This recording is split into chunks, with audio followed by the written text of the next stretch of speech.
Preço de memória parou de subir? Core Ultra 400 melhor que Threadripper? CPUs AMD dominando o mercado? Terça-feira está começando mais um Lock News trazendo as notícias e os lançamentos mais congelados do mundo da tecnologia e do hardware. E falando em lançamentos congelados, a crise das memórias está feia de ver, mas tem uma notícia boa. A situação está congelada e parou de piorar. É o melhor que eu posso fazer por enquanto. O relatório do 3D Center sobre o mercado alemão mostrou que em fevereiro o preço das memórias para desktop se manteve estável em relação a janeiro, enquanto que para notebook ainda aumentaram mais de 23%. Eu acho que eles só estão dando uma segurada para esperar chegar as memórias de notebook, né? Tipo, não, espera aí, tá vindo?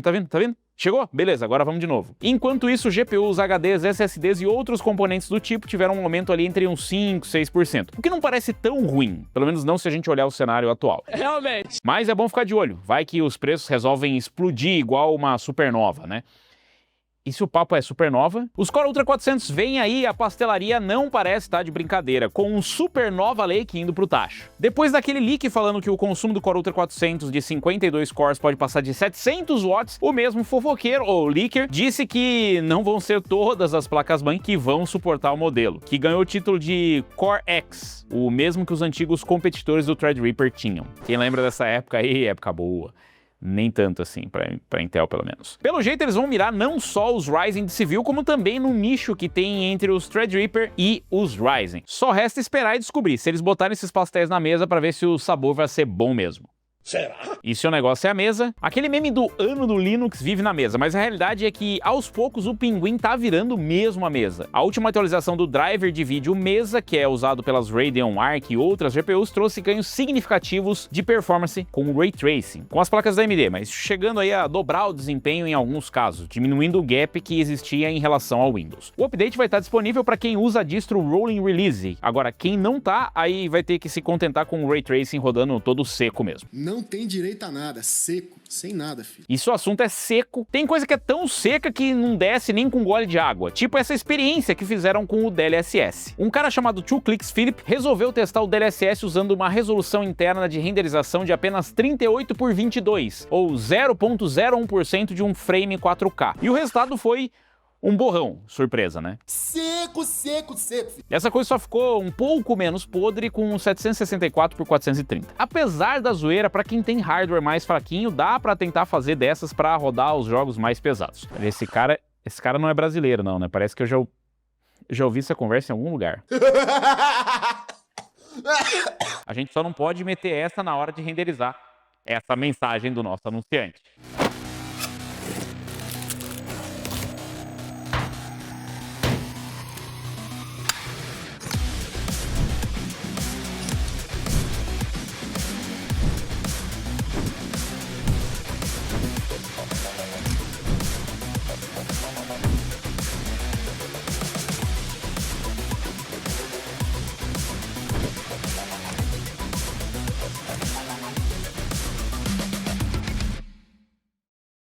E chegou a hora das... Eu esqueci o que é. Notícias rapidinhas, que só não são mais rápidas do que o Discord, semeando a discórdia no mundo. Aquela treta do Discord que estão pedindo documento ou verificação de identidade tá deixando geral de orelha em pé. Aí vem o Tech Jesus e garante que a coisa é ainda pior do que parece. O Gamers Nexus fez um vídeo questionando as supostas boas intenções da empresa, que tem entre os seus investidores gente ligada a governos e bilionários suspeitos de envolvimento com o tal do Epstein. Sim, aquele cara que foi de arrasta na cadeia e tá virando notícia agora, quer dizer, já faz um tempo que ele virou notícia. E além disso, ainda tem o histórico de vazamento de dados dos usuários. Inclusive, eles escolheram ocultar o nome da empresa que fez o vazamento de dados anteriores, que vazou, não sei, milhares de credenciais de usuários do Discord. Os dados dos usuários tornariam a empresa muito mais valiosa para gente mal intencionada. E não é para menos que tem rumores de que eles estão querendo abrir capital. Aí imagina uma microslop da vida comprar o app e levar de brinde dados de todos os usuários. É, de causar insônia mesmo. E o mais engraçado é que teve um pico agora na busca de novos clientes para TeamSpeak. Tipo, o TeamSpeak.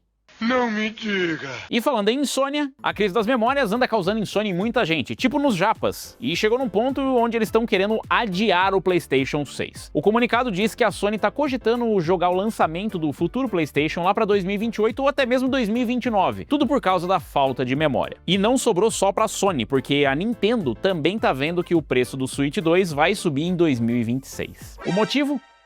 Claro, memória, né? Que coisa, não? Bem que falavam que insônia causa perda de memória.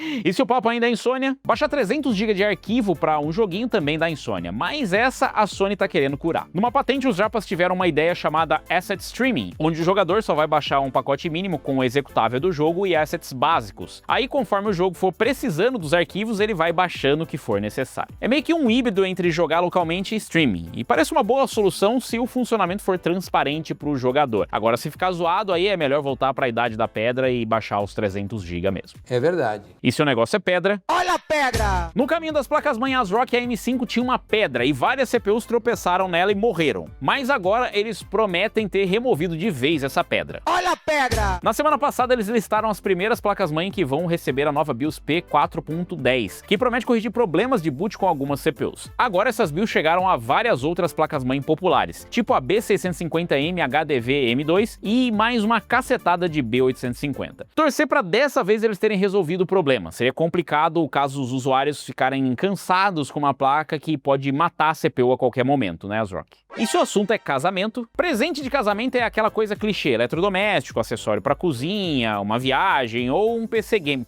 PC gamer? Como assim? Um casal lá na Turquia foi agraciado com presentes de casamento bem inusitados, com o noivo ganhando uma RTX 5090 e um Core Ultra 9 285K. Já a noiva, uma belíssima faixa decorada com 4 pentes de memória DDR5. Se a moda pega, o número de casamentos vai bater recorde. E se a coisa virou moda, conector de energia derretendo virou moda, mas a tendência de umas semanas pra cá é que a própria placa de vídeo pegue fogo, igual essa RTX 5090. Um usuário do Bilibili postou um vídeo ligando o PCzão dele com uma RTX 5090, uma máquina incrível que presenteou o dono com um show de fogos de artifício saindo da GPU. Segundo o cara, sempre que ele faz algum upgrade, ele filma o primeiro boot, e como ele tinha acabado de trocar a fonte, ficou esse registro impressionante pra gente ver. Bota o replay.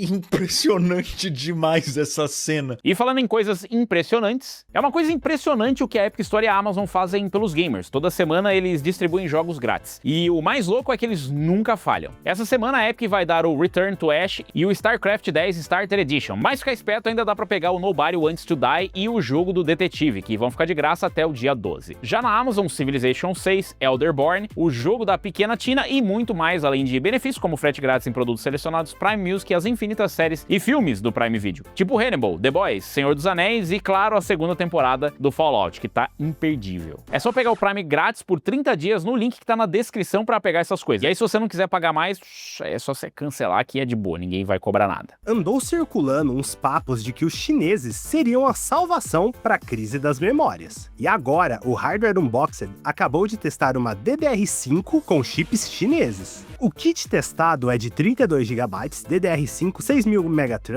CL36 e é equipado com chips da Changxing, também conhecida como CXMT. Nos testes, ela performou igual uma G-Skill, de especificações semelhantes. Infelizmente, não testaram ele com overclock, para saber se dá para tirar uns pelinhos a mais. O preço? O kit CXMT é de fato mais barato, mas pouca coisa, $599.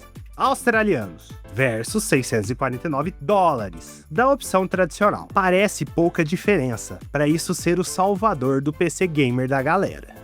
Tá bom. A crise das memórias tá só no começo, mas a real é que os efeitos em breve não ficarão mais restritos aos consumidores e vai começar a quebrar as empresas. Quem fez esse alerta é o CEO da Pilson, aquela empresa que fabrica controladoras de SSD, que disse claramente que até o final de 2026, muitas fabricantes de produtos voltados ao consumidor vão fechar as portas ou encerrar a produção de muita coisa, já que esses caras não conseguem nem mesmo comprar memória para manter o negócio funcionando. Tava ruim, agora parece que piorou. Esse lance das memórias primeiro afetou as latas, mas agora a crise chegou nos handhelds, e a primeira vítima é o Steam Deck.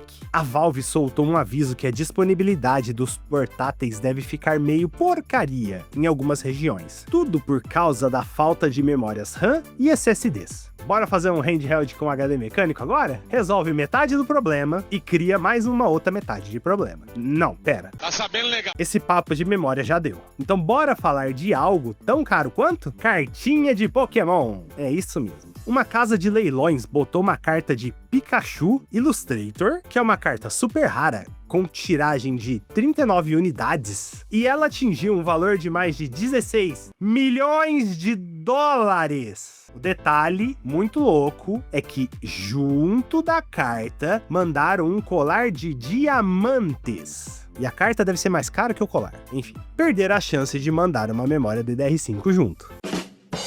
Não é só memória que tá subindo, placa de vídeo também. E claro, a culpa é de quem? Claro, das memórias. Não me diga. Os aumentos aconteceram em um período de 3 meses e variam entre os modelos e os países. Mas os piores casos ficaram por conta das RTX 5060 Ti de 16 GB, RTX 5070, RTX 5080 e RTX 5090, que subiram mais de 40% em alguns lugares. Porra! Tudo isso? E essas foram as notícias rapidinhas, que só não são mais rápidas do que a AMD, sendo só sucessos. Tá certo isso? Quem via a AMD de 10 anos atrás imaginava que não levaria muito tempo para a empresa ir de Vasco, mas estamos em 2026 e eles não param de quebrar recordes. A última pesquisa da Mercury revelou que no último trimestre de 2025 a AMD conseguiu tomar 29,2% do mercado de CPUs, com quase 29% do mercado de CPUs para servidor, um pouco mais de 36% nos desktops e 26% para mobile. Tudo isso com a receita de servidores e desktops exercendo os 40%. Um recorde para a empresa que não chegou lá nem na época de ouro do Athlon 64, ou como diriam os puristas, o Athlon 64. Agora é ver se a Intel vai conseguir reagir com as novidades que estão no tacho. E se o papo são novidades? Novidade custa caro e é óbvio que isso não seria diferente com a RTX 5090 Lightning Z, que já caiu na mão dos scalpers. A super placa de vídeo, que teve apenas 1.300 unidades fabricadas, pode ser encontrada no eBay com preços que variam dos 7.800 aos 15 mil dólares, o que é uma loucura se a gente considerar o preço sugerido de 1.999 dólares, e também que ela ainda tem estoque oficial no Reino Unido e por valores bem abaixo desses do eBay. Mas por valor bem abaixo, só essas dicas de promoção. E a dica de promoção da semana é o Air Cooler Gamerstorm X da Redragon AK400 por R$ 184,90. Tem também o gabinete da NZ XT, um H6 Flow RGB preto, por R$ 889,91. E você tá procurando aquele monitorzão? Tem esse Samsung Odyssey G5 de 27 polegadas, Quad HD, 165 Hz, 1 ms de resposta, curvatura com 1000R e HDR10, FreeSync, iSaver Mode, é muita função, os cara criam função toda hora. Flicker Free. Você tá precisando de monitor? É esse, por R$ 1.087. E tem essa placa-mãe da MSI, uma B840M Gaming, Wi-Fi 6E. É pra Ryzen M5, tem 2 pentes de DDR5 e todos os recursos de uma placa-mãe. Ela tá custando R$ 1.054,49. Tem dissipador no VRM e é branca. E já que a gente falou de placa-mãe, olha esse Ryzen 7 7800X 3D por R$ 2.089,99. E já que a gente falou de promoção, não tem nada a ver, é só você clicar no link aqui na descrição, aproveitar os jogos grátis da Epic e os 30 dias de Amazon Prime. E fazer o que eu não vou falar, que todo mundo já sabe. Se você não sabe, você deveria saber. E se você não sabe, você pergunta nos comentários que você vai ficar sabendo. E falando em valor, o valor de ser gamer é que esse é um hobby infinito. Afinal, toda semana tem jogos novos pra se degustar. E as novidades dessa semana são o Styx Blades of Grid, que tem para PlayStation 5, Xbox Series e PC, e também o Star Trek Voyager, Across the Unknown, que tem para PlayStation 5, Xbox Series, PC e Switch 2. Mas tem algo que é mais clássico que Star Trek. Ah, meu amigo, isso aí são os botões de curtir e se inscrever que estão aí embaixo, e é só clicar. Tem também os comentários que eu leio os mais curtidos toda terça-feira. O Sebs comentou: a AMD acha que me magoou, mas minha ex disse a mesma coisa no passado. O foco dela não era mais eu. Nessa eu não caio mais, AMD. E o Sebs comentou: é tanta notícia ruim que o Loki tinha que fazer parceria e merchandising de escritório psiquiátrico ao invés de hardware. Se quiserem aí, tem espaço aí na mensagem do anunciante, eu acho que é uma boa, inclusive. E o Rodrigo Bá, fala, tchê, comentou: AMD 2026 com IA em ascensão. Nosso foco é o mercado empresarial. AMD 2028, bolha da IA estourou. Volta o cão arrependido. Mas você sabe o que volta mesmo e sem arrependimento? É na terça-feira quando tem mais um Loki News. Será que volta mesmo? Não sei se um dia eles ainda vão pedir, falar: ai, desculpa, gente, foi tudo um grande engano, a gente ainda ama vocês. Não acredito muito.